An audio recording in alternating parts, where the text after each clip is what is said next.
My name is Joel Migdal, and I'm a member of the Jewish Studies program, and it's my great pleasure to welcome you here and to welcome our lecturer, Yael Zerubavel.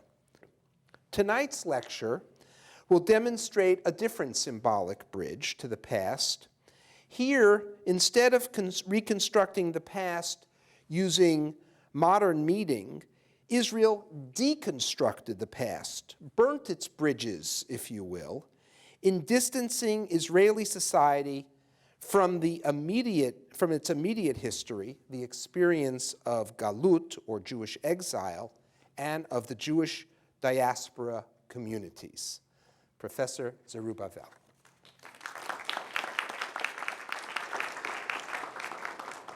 Thank you very much. I want to say a couple things before I start with the second lecture. First, I want to thank Althea Stroum again for your wonderful gift of these lectures, which are really known all over.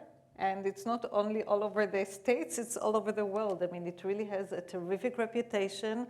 And it is a wonderful, wonderful gift to us, the scholars, not only to come here to deliver the lectures, but also to be able to read afterwards these works. And I actually have to thank Paul Burstyn for reminding me something that I had written to him when he invited me, and I should have mentioned it in the first lecture, and for some reason it slipped my mind. That when I was invited and I was accepting, and I thought what I want to do, I thought that there is a wonderful book that came out of this lecture series, which is Yosef Chaim Yerushalmi's book, Zachor. And this is a book in memory studies. And as you can already know, I am really into memory studies. And so I thought, well, it's the same series. I had really played with the idea that I would like to write something broader about Israeli memory, and what would fit better this forum if not to follow the model that Yerushalmi set and to do the same thing that he did about Jewish memory to do about Israeli memory. So if you look at the structure of my talk, antiquity, Galut or exile, Jewish exile, and the modern Israel, you can see the influence of looking at the relationship between history and memory that Yerushalmi set in his book. And what I would like to emphasize again, it really came out in I said it in the beginning, and it came out again, up again when someone asked me a question. The level that I'm talking about is not the level of history, but the level of memory. That is to say, I'm not doing research about what happened in antiquity, what happened during Jewish exile, or what happened in the last part that really gets closest to us, and this is the history of the Israeli society during the pre-state years, the Yishuv years, and the early years of the state. How the memory of that period has become entrenched in Israeli memory. So in each of these lectures, what I'm doing, I'm first giving you as a context, the perception of, or the memory of the period I'm dealing with. This time it would be the Jewish exile, Galut. During the pre-state years, and although the state was founded in 48, and that's definitely a enormous landmark historiographically, in terms of memory, actually the 50s and the early 60s continue the period of the pre-state because it's still a very nationalistic commemorative culture. And the transition you will see is really coming at the late 60s and the 70s. So I will start with the part that deals with the context, and then I will move on to talk about the changes in Israeli memory of exile. So the very premise of the attitude, the Israeli attitude towards exile, is actually stemming from the Zionist memory. That is to say, it started prior to the Zionist immigration. It's actually the incentive to come to Palestine. And that comes from the Zionist drive to create a new era or to establish a new course in Jewish history. And the premise of that attitude is what is called in the language of the time the negation or the repudiation of exile. It's a very negative portrayal of that period that looks at the 18th centuries of Jewish life in exile as a single period. That's something that, you know, when you know about Jewish memory, you kind of take you take as a given, because that's really the Zionist memory, just really continued the Jewish memory in terms of looking at exile as a relatively negative period relative to being in the land. This was a divine punishment. But what is important for us to remember that since we are not talking about the history, about the level of memory, that what we have here is a very homogenized view of a huge period extending over 18 centuries that refers to communities that lived in very different places, in very different conditions, and with very different cultures. But what is important is that from the perspective of Zionist memory, with the emphasis on the creation of a new society with a new national culture, that is beyond the point. The diversity of that experience is beyond the point. The emphasis is that Zionism is coming in order to enter Jewish history, to open a new phase, and to create a new society. And within this context, exile is perceived largely as a negative ideological model. That is to say, the new society has to become the other, different from the exilic society.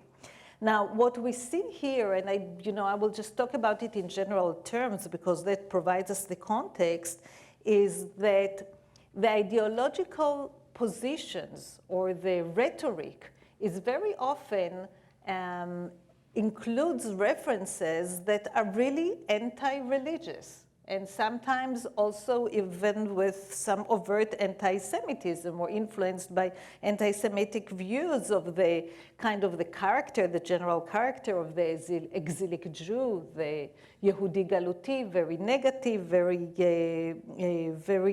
much what the new Jew should not be. And part of the achievement of the new Jewish society, the way that it measures itself against the vision, is how far have we come along from that negative stereotype of the exilic Jewish society.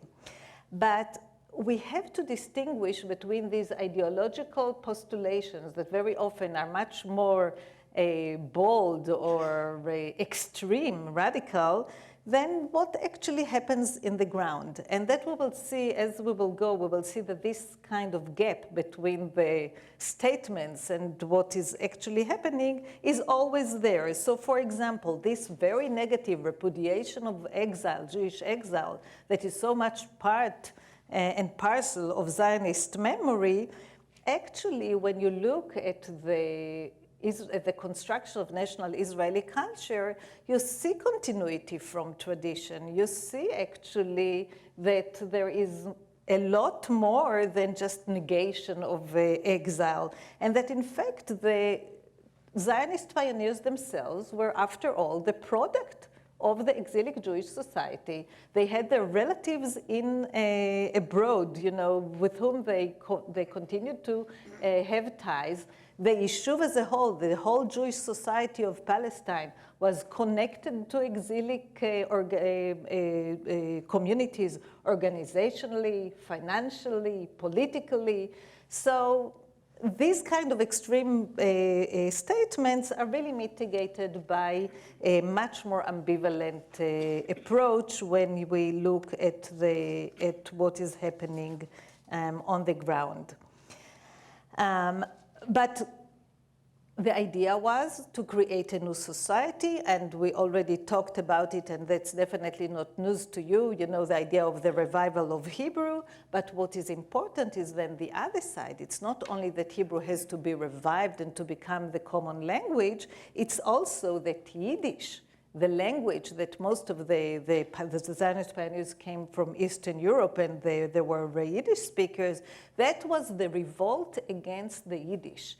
And the Yiddish really had a very bad image, again, in terms of the statement.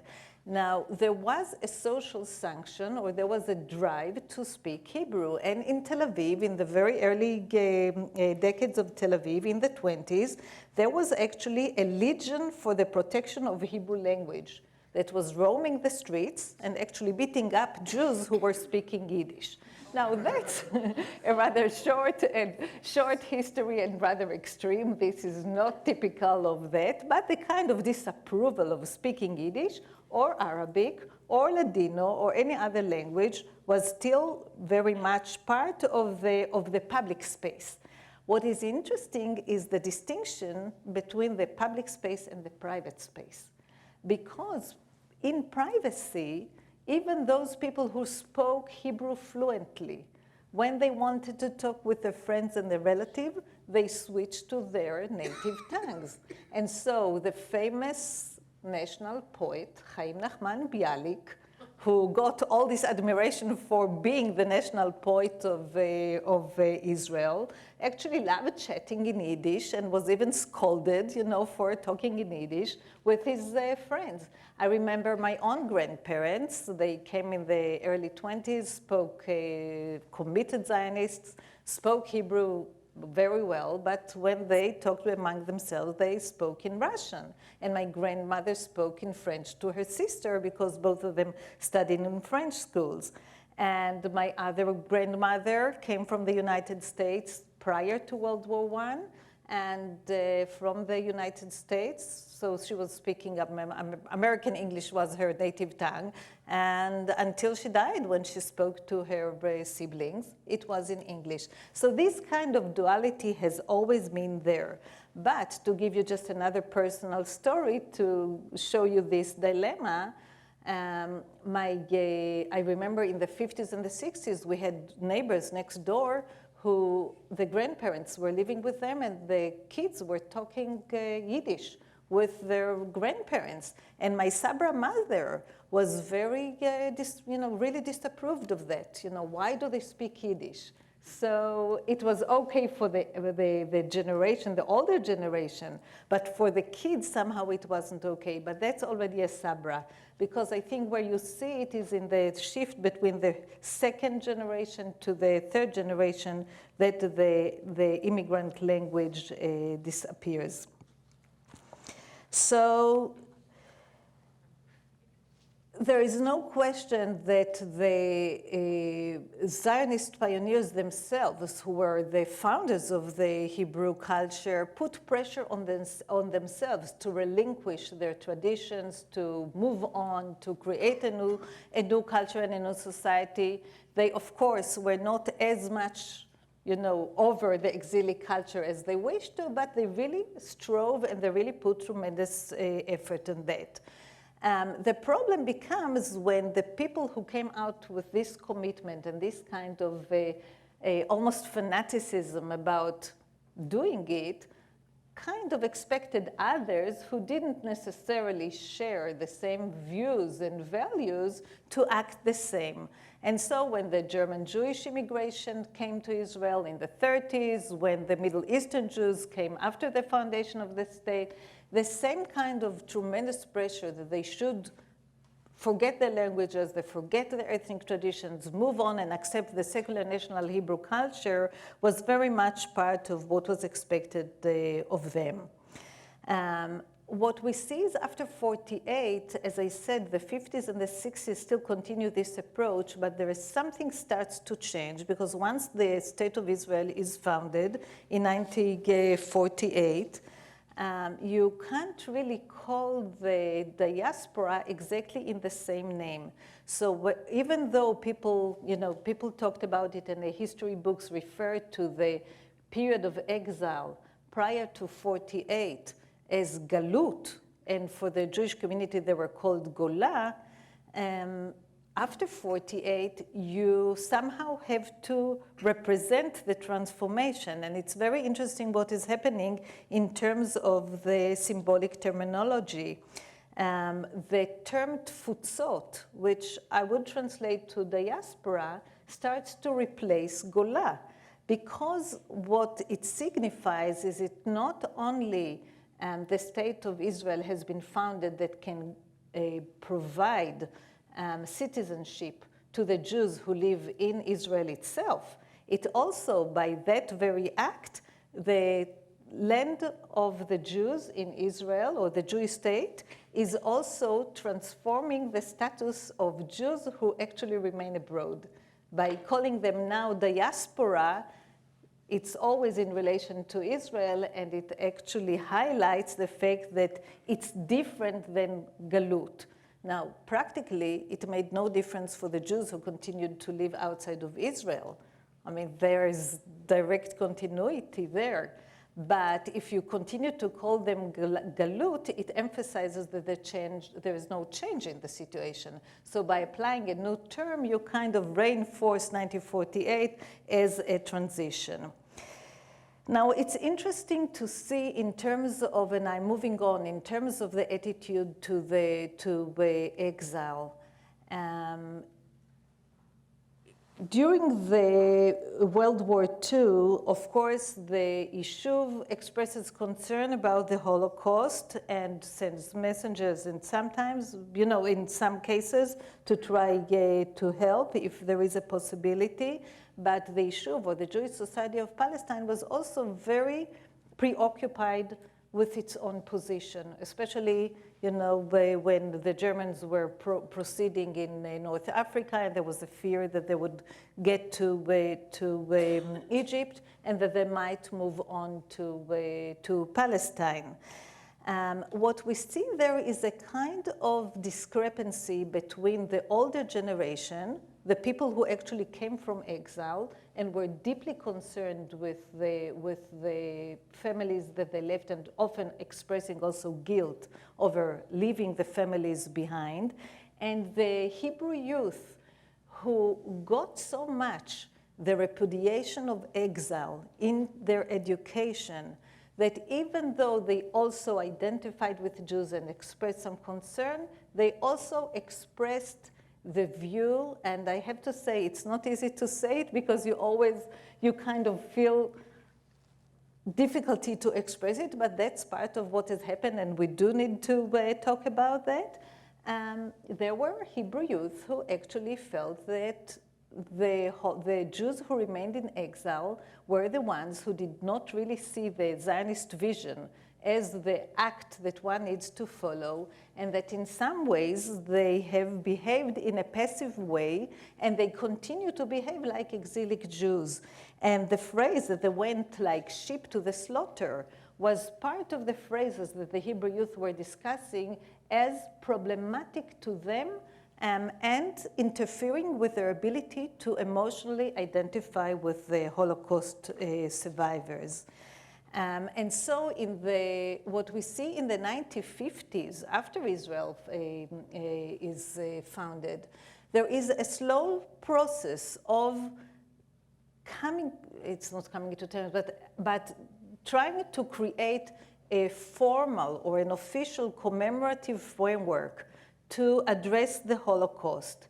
And because Israel went through a war, and because of the amount of refugees or new immigrants that it had to accommodate, I mean, there were other things that were coming into the picture, and you know, I can't really expand on that. But also because there was some issues in how to address such a enormous event as the Holocaust. What would be the appropriate commemoration? And it's directly relevant to our issue about the perception of exile, because we see a real discrepancy between the secular Israelis and the Orthodox community. For the Orthodox community, there is not so much of a problem how to deal with it. You deal with the victims of the Holocaust as people who are martyrs, You know, people who died on the sanctification of God's name, Kiddush Hashem, and there is a traditional frame of reference to deal with this issue. It's just part of it. And in terms of commemoration, there are traditional days of commemoration to commemorate disasters that befall on the Jewish community. For the state, and of course the predominantly secular Israelis who are in power, this is much more problematic. You cannot collapse the date of the Holocaust, the remembrance of the Holocaust, with another date. You have to make a distinct date. And the choice eventually on the day that is connected to the uprising of the Warsaw Ghetto is very symbolic of the lack of the ambivalence toward the Holocaust and the sense that it's easier to focus on the heroic act of the uprising that gives a sense of national pride in those people who rebelled against the Nazis, to make it the focal point of an event that actually within it, you know, the Warsaw Ghetto Uprising is actually a small event, not in terms of the symbolism, but in terms of the impact of the amount of the scope of destruction and death that the Holocaust inflicted. Moreover, the name of the day, of the Holocaust Remembrance Day, is the Martyrs and Heroes Remembrance Days, and afterwards is heroism and the Holocaust. And the question is, from today's perspective, why is this dual focus? Why it's not just the Holocaust, which is today, Yom HaShoah is just the Holocaust. But at that point, there was a need to also emphasize that there were heroic acts within it in order to create a more positive connotations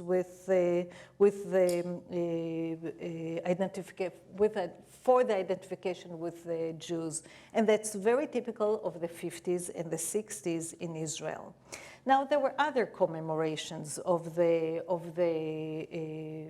Holocaust that are operating in other levels.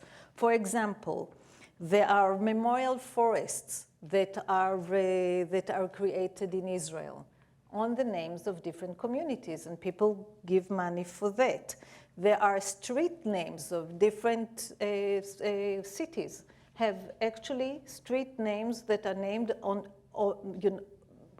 the name of a particular community that was destroyed in the Holocaust. Tel Aviv has it. You know, we just mentioned with Joel Migdal, you know, Hadar Yosef has a whole complex of streets named on that and so on. And there were monuments that were created in the cemeteries. There were monuments that were created in urban spaces. What is interesting, though, that many of these monuments, whether forests or official monuments, were built with money that was donated by Jews, either from the States or from Europe or from Latin America, from other places.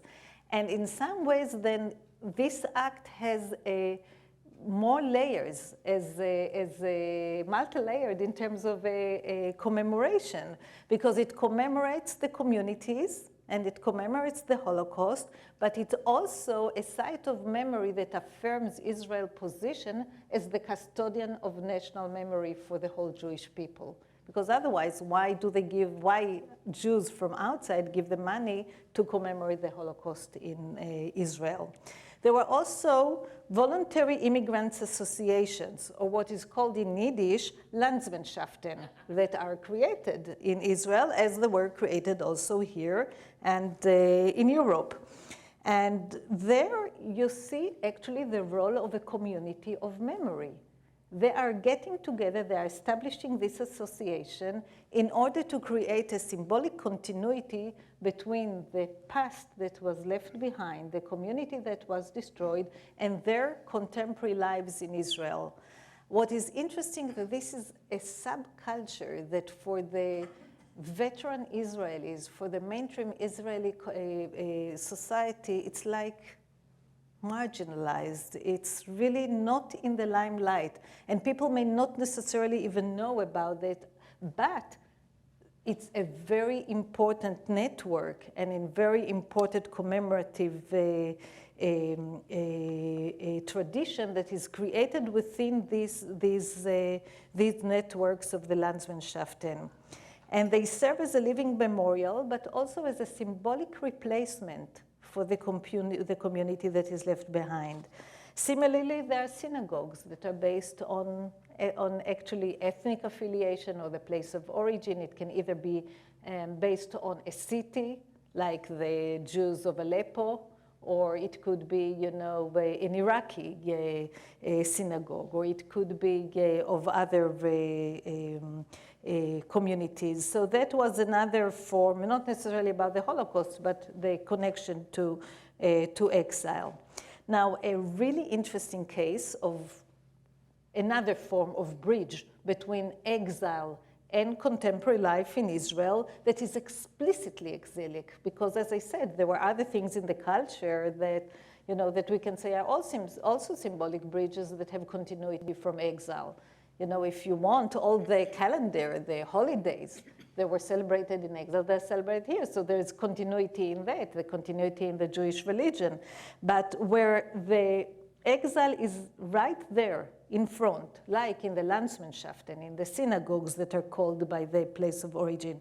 And these are the Haredi communities, which I have to use in terms of, if people don't know what Haredi means, these are the Orthodox communities that do not accept the modernism of orthodoxy, or sometimes are called ultra-Orthodox.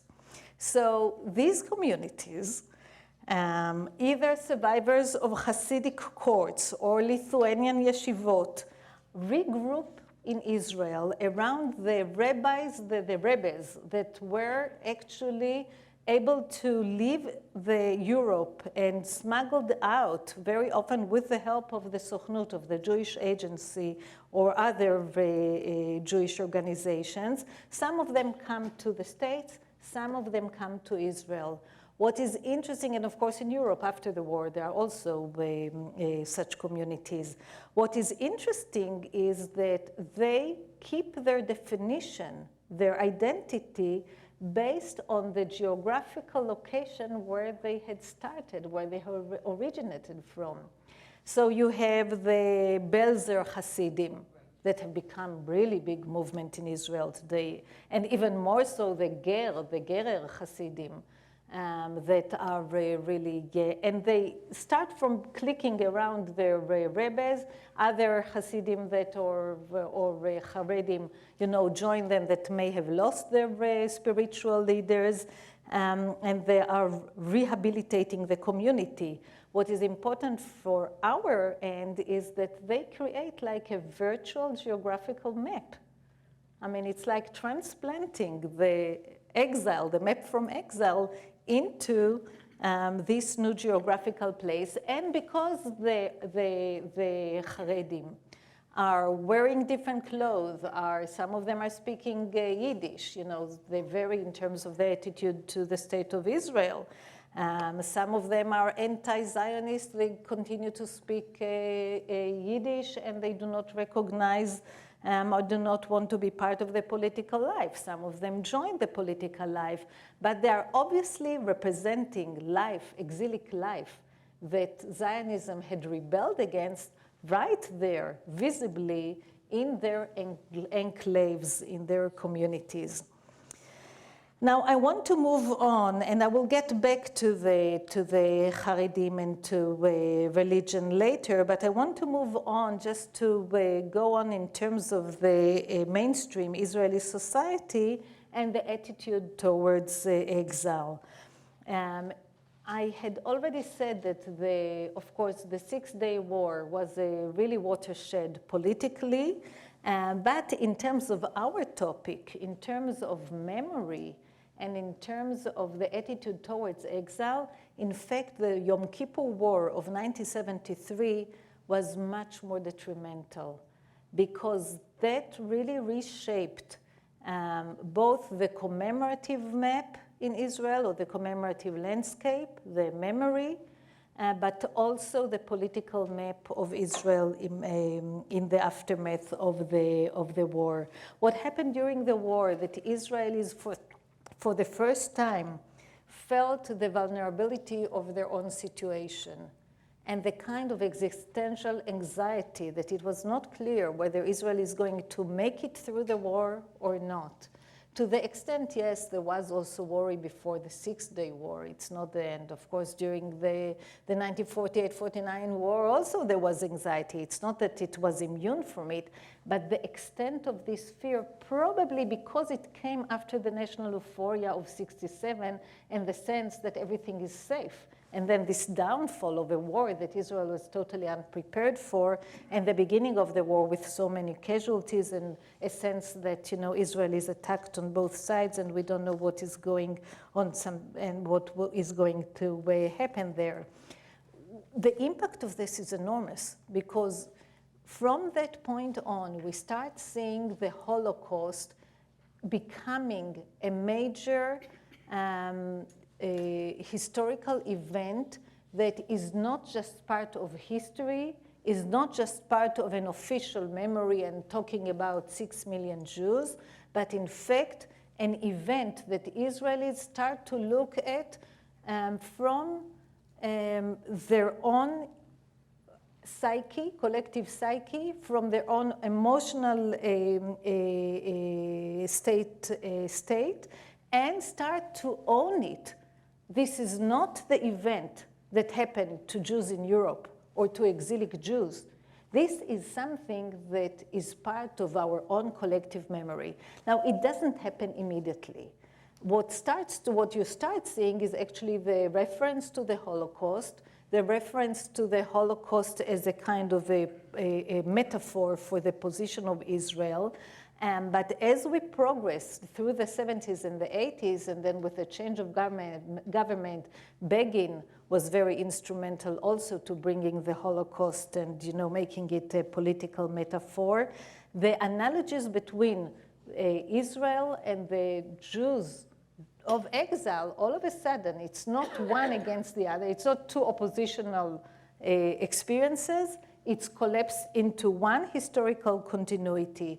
And you know what? I could have given you a whole lecture just about this topic, and I can say even more. I could have taught a whole course just over, going over poetry, literature, theater, film, political speeches, a Remembrance Day ceremonies, going to Europe, a whole course, really. I mean, it occurred to me as I was writing these lectures that actually I probably should teach a course like that, and I would fill up. We have 14 weeks, not 10 weeks like you guys. I could have filled, probably the 14 weeks and still have to choose materials. So that's just to give you a sense. There is a book, actually, that I just want to mention, a novel by a relatively younger generation of Israeli writer, Amir Gutfreund, who wrote Our Holocaust, HaShoah Shelanu. And I think it has been translated to English, so it is available to read. And just think about the title, Our Holocaust. This is a second generation talking about the Holocaust, and in some way it really articulates what I would like to emphasize, the dramatic rise in identification with the Holocaust, which is a tremendous, tremendous, tremendous development from the 50s. Okay, now I want to address another realm of the change, and that has to do with the ethnic traditions. I mentioned before the pressure that was put on new immigrants to relinquish the past, relinquish the memory of the tradition that they had at home, to not to speak the foreign language, to become part and parcel of the secular national Hebrew culture. And I'm sure that many of you know that this pressure was put on everyone. So Holocaust survivors felt the pressure the same as people who came from Syria or from Iraq or from Egypt. But it is because what we have in Northern Africa, what we have is a really enormous immigration, mass immigration of people who come from Muslim countries, either in the Middle East or Northern Africa. What has remained really in Israeli culture is the tremendous pressure that was put on this immigration by the Ashkenazi establishment, the socialist Zionists, who did not appreciate and did not understand what is the meaning of the ethnic traditions, and put the pressure, kind of expected the new immigrants to feel exactly like them, that they should leave the past behind, which is not what they wanted to do. What we see during the immigration comes, it's, starts after the war. So we have the 50s, we have through the 60s from Northern Africa. Of course, people do not, it's not a totalitarian regime. So yes, there is a pressure about the public space, it's marginalized. But of course, in the local venues, in many of these immigrants are shipped to the periphery. There is a wonderful book that I love the title, Reluctant Pioneers, by Harvey Goldberg. Yes, that's exactly it. They were made pioneers in the periphery of the country. Of course, in their small settlements, they kept some traditions. But the pressure was really working its own, and it seemed that many of these traditions seemed to disappear. What we see in the 70s is that we have the second generation growing up. We have the new immigrants are relatively more established. And with the political transformation, with the Likud coming into government and with the crisis in the secular national mainstream Israeli society, all these things come into play, and I'm really giving you the kind of a shorthand because I can't really go into depth about it. But what we see is that these ethnic traditions that had been played down, if not suppressed, and kept in the local community, family context, all of a sudden start to move on to the public sphere. And what I would like now to do is to kind of give you a mosaic of how the attitude towards exilic tradition and exilic culture is transformed in a profound way in Israeli society from the late 60s on, and how it plays out in different domains. Now, I had to select, so there are other things that I did not mention, and we'll see how much I can cover, but I will not go into depth because my choice is rather to give you just examples of the different things that have happened. So what we see is in the domain of music. Middle Eastern music is not considered respectable music, right? It's Arabic music, it's Middle Eastern. Israel is in war with the Arabs. This is not part of the Ashkenazi, the European tradition. And I'm not talking only about classical music, I'm talking about the Israeli songs that are more European. So the Middle Eastern musicians do not really get a public forum to play their music, and what they develop is, except for the Arabic-speaking language that Kol Israel, the Voice of Israel, broadcasts as propaganda to Arabs. And the Iraqi Jewish musicians, which are the creme de la creme of the Middle Eastern music, are playing as the orchestra of Kol Israel, of the radio, Israeli National Radio, for the Arabs. But they don't have public forums. They play in local venues, and it's only recently that actually studies about that have come. But it's not like they stop playing. They just find their alternative places. Israel moves on to have, in the 70s, there are 69, 70. This is an era where festivals, music festivals are formed. And it's very interesting what is formed. There is a folk song, the Israeli Song Festival, Festival HaZemer HaYisraeli, which is the general, right? I mean, that's everything is there. But There are also the Hasidic Song Festival, which is a private initiative because it is working. It's, you know, it has its followers in the States and in Europe. So someone decides, and Shlomo Karlibach is also, Karlibach is very popular in Israel, and, you know, he is instrumental in doing it. And the other distinct festival is the Oriental Song Festival. That is how it's translated. Oriental means really Middle Eastern Song Festival. Why? Because they are not allowed to participate in the Israeli Song Festival, in the general one.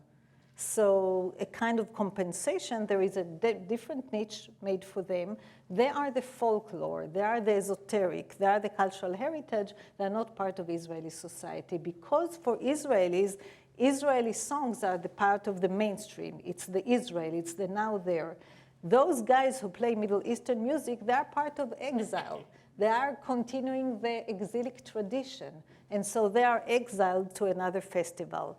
Now, what is happening is that the music is operating at the level of the neighborhood, at the level of the community, and more so, it is starting to sell not through official records, because no respectable recording company is interested in investing in that, but through cassettes. This is where cassettes start in the 80s. Cassettes start to become an alternative market, and which is a tool politically, as we know also, the cassettes, for underground speeches and whatever, but it's also an underground tool for underground music.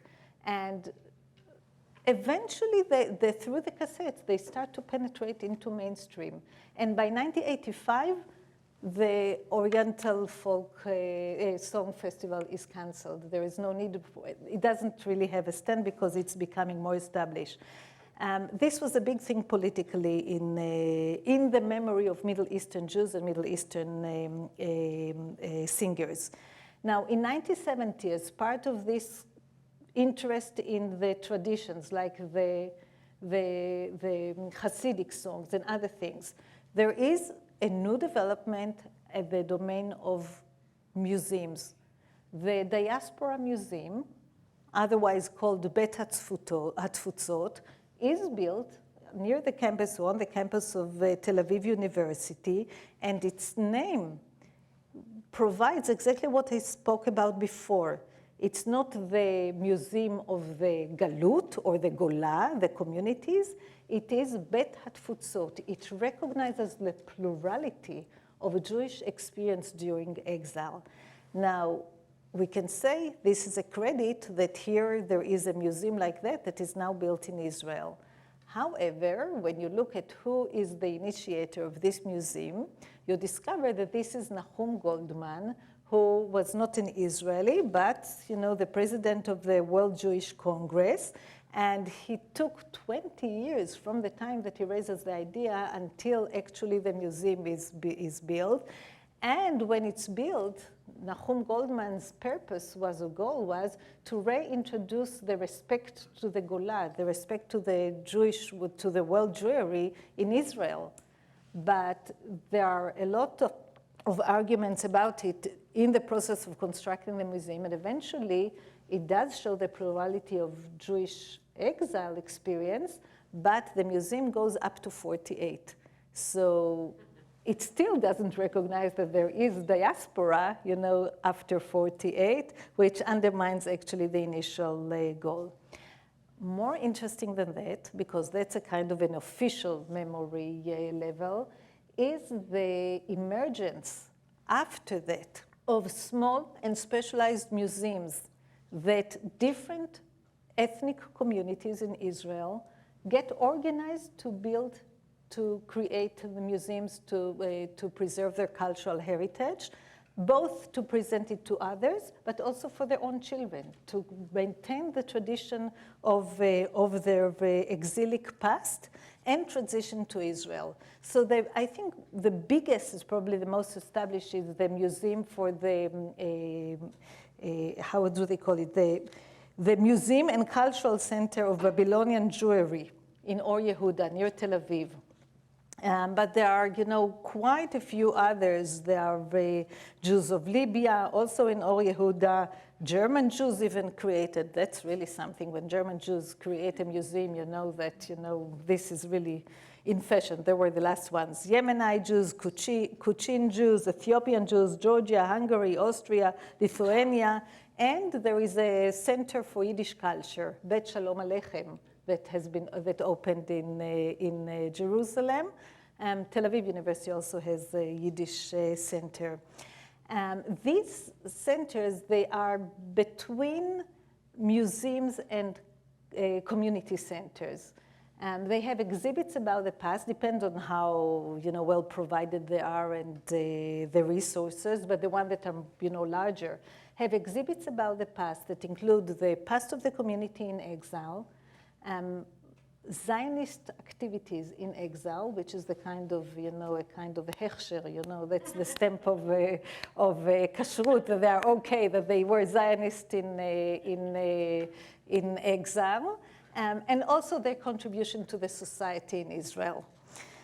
There is another activity that is revived, which is again fascinating, and could be a topic in itself for sure, and relatively little studied. It's amazing how many things in Israeli culture have not been studied really in depth. The revival of communal celebrations. So I'm talking about the Mimuna. I don't know how many, anybody knows here about the Mimuna? Okay, the Mimuna is the North African, mostly Moroccan holiday that begins at the very end of Passover. It starts in the evening because, according to the Jewish calendar, so the holiday started. The beginning was a religious ceremony, and then on the next day they were going out to nature and usually near water sources. The Mimuna almost disappeared in Israel in the 60s, immediately after the immigration. But then you start falling in. Actually, just about a month ago, finally a book came out, which I asked to ship it to me quickly so I can read it, a book about the Mimuna. It's the first book that is really a scholarly analysis by Rachel Sharabi about the history of the Mimuna. So the first appearance of the Mimuna is 1966, very local, and is a politician actually that organizes it. What is interesting, I really don't have the time to tell you more about it, although it's a fascinating process. It begins in the periphery. It moves from the periphery to the center. It's becoming so important once it starts to be recognized that politicians, Israeli politicians, have to come and participate in the Mimuna in order to get the votes. And also it happened that it's very often it's close to elections. So much so that people afterwards complain that the political issues kind of overtake the community celebration. And then it moves back from the community to the periphery, and it starts being celebrated in a very visible way all over Israel, and the politicians go and, that's really when you know that they really need the votes. They go from the center to the periphery, to these immigrant towns. They make their own pilgrimage to be shown that they are going to all these remote places on the frontier to celebrate that. There are other holidays that I want to mention. I want to mention another custom, which is, again, very interesting. Actually, there has been recently terrific studies about that. And this is the re-emergence of the custom of pilgrimage to graves of tzaddikim, or pious men, rabbis, or pious scholar men who become known as having spiritual powers. And now they become known very often after their death, and that's by going to the grave. And you go to the grave on the day of this famous person, this tzaddik, righteous person, died, and there is the belief that this is going to help you. Now, when I said that this is revived, it's not totally accurate. And let me say, pilgrimage to graves is a custom that has been going on in the Middle East, but also in Europe and in North Africa. But it was maintained during the pre-state period and in the 50s and the 60s only by Orthodox Jews who were part of that. Not every Orthodox, also it depends, how much you are into it, and not modern Orthodox are not usually participating with that, but it really depends, and I'm also not an expert on that, so I would not elaborate where I'm not totally sure about that. But what I can tell you is that with the immigration of North African Jews, the North African Jews had a particularly important tradition of going to pray and to make hilulot, the celebrations, at the graves of the tzaddikim. There is an Israeli, actually a late Israeli scholar, Issachar Ben Ami, a folklorist, who went in the 80s to Morocco, and he counted that the Moroccan Jews had 652 graves of tzaddikim. So these guys left Morocco with a huge reservoir of graves that they could go to in order, and there were specialized things, there were different days and specialized requests, and they came to Israel, and lo and behold, there are some ancient rabbis, from the Mishnah, from the Talmud, the Talmudic period that they could go to, but it's still not replacing such a rich tradition that they had. Also, they were in no position to really travel when they were just coming to Israel and were really poor and much more restricted. What we see are strategies, commemorative strategies that are really fascinating. And here, it's really my work. What I'm saying is based on the work on the anthropologist, a great anthropologist, Yoram Bilu, who studied and published on the pilgrimage. Others did some work on it too, but he's really the leading scholar. One device to compensate for this gap is to create new tzaddikim. So there is a rabbi of the Tunisian community that dies in 1957 in Be'er Sheva, and this is actually a work by Alex Weingroth, another anthropologist, and they create in 1957. This is the first one that I found, the site of a new tzaddik that is formed in Israel, and it starts small, and within a few years it really turns into a huge pilgrimage into the cemetery of Be'er Sheva. I mean, there isn't even the space to accommodate it. And then there is a very famous rabbi from Morocco, Baba Sali, who dies in Netivot. It's an immigrant town in the Negev, and it becomes a whole industry of pilgrimage to Netivot, a whole memorial custom, and it's become very strong. So that is another form. I'm heading to the end, and I'll just mention very briefly, so 5 more minutes, is it okay? Okay.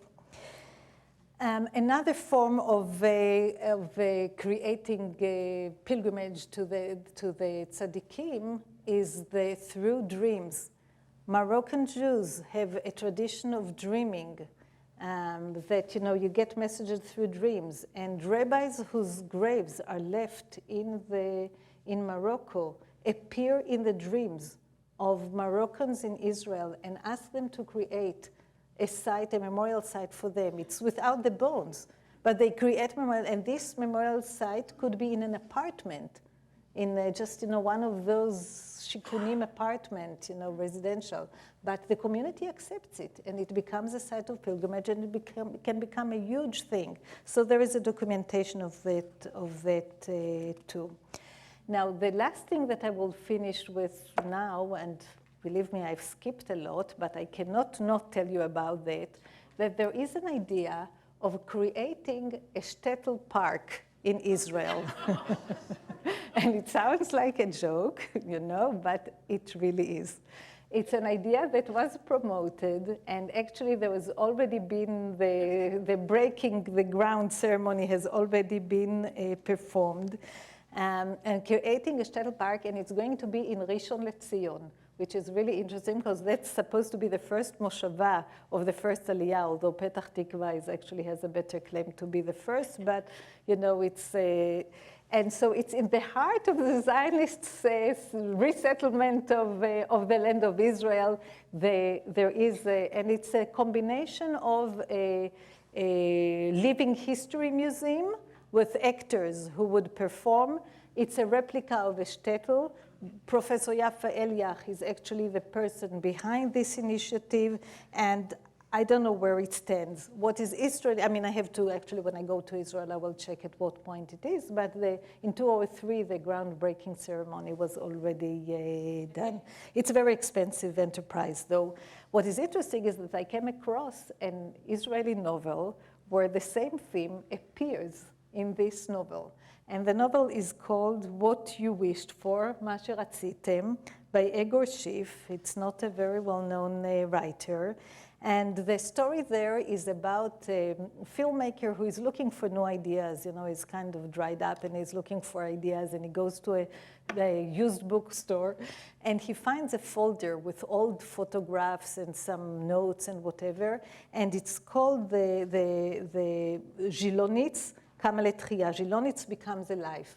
So Zhilonitz is this, fabricated name or fictional name of the town, and he decides that he's going to create a theme park. He's going to actually use it as a model, the pictures and the notes, to create this park of the shtetl. Now the book has a twist. Where is he going to build this shtetl park? He's going to build it in the West Bank, because that's where he can find the land. And then, in order to justify why he needs to do it there, someone gives him the idea that he can give unemployed Palestinians the task of being the actors who will perform the survivor, the Holocaust, the Shtetl people. And he actually looks and he persuades him, it's exactly the same. They really look like them. So that's where it is. Well, finally, it's not approved. Finally, there's a suicide bomb. He's dead. And the end of the story is that actually 2 Americans are interested in buying the rights to recreate the Shtetl, and they're going to do it in Florida, which is, of course, a twist, because then it will be, there will have Disney World, will have the biblical Christian park, and then there will be the Shtetl. So the Shtetl is exiled again. But what about the real Shtetl park? We'll have to see. So I'll stop here.